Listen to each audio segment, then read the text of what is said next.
Mr Deputy Speaker, I rise to support this bill.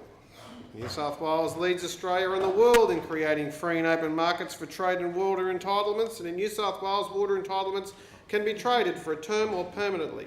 Allocations can be traded for a season. Water can be moved to locations where it can be used more efficiently, and in some unregulated river systems, a smaller entitlement to take water in all flow conditions can be exchanged for a larger entitlement to take water in high flows.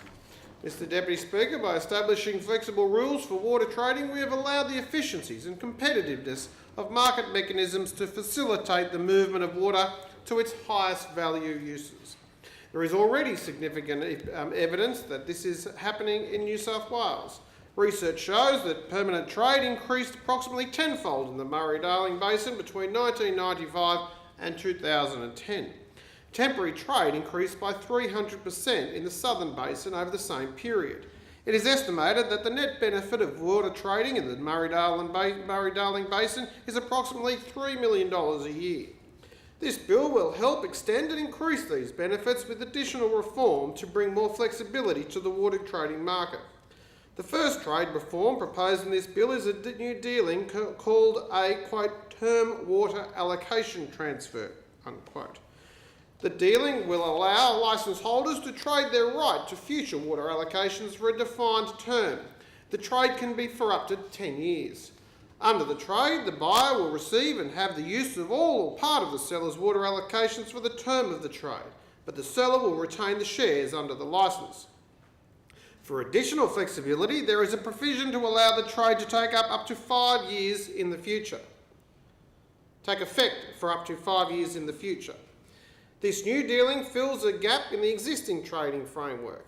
Currently, a water licence can be traded permanently or for a term, but the allocations under a licence can only be traded once the allocation has been made, effectively preventing the trade of future allocations. This new dealing will make it possible for licence holders to supplement water allocations under their own licence over several seasons. Businesses will be better able to plan ahead and will have the flexibility to take advantage of changing conditions without the need to permanently buy or sell a licence. Mr Deputy Speaker, this new dealing could have substantial benefits to New South Wales in relation to environmental water.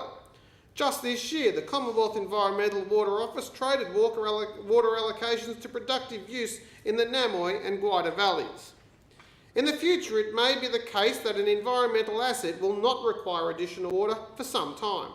Environmental water holders will have the option of selling water allocations back to productive use for the period the water is not needed for the environment. Instead of doing multiple dealings over many seasons, it will be possible to do a single trade.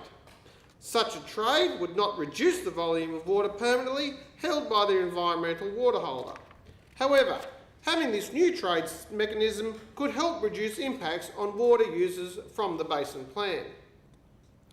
A second trade reform in this bill relates to the dealing under which a water access licence nominates a water supply work.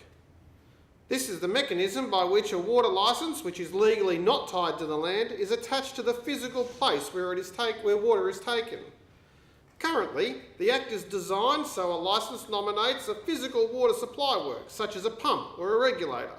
While this system has worked well for the purposes of irrigation and other traditional uses of water, when applied to some newer uses, such as mining or environmental uses, the language of the Act is unclear and confusing in some cases.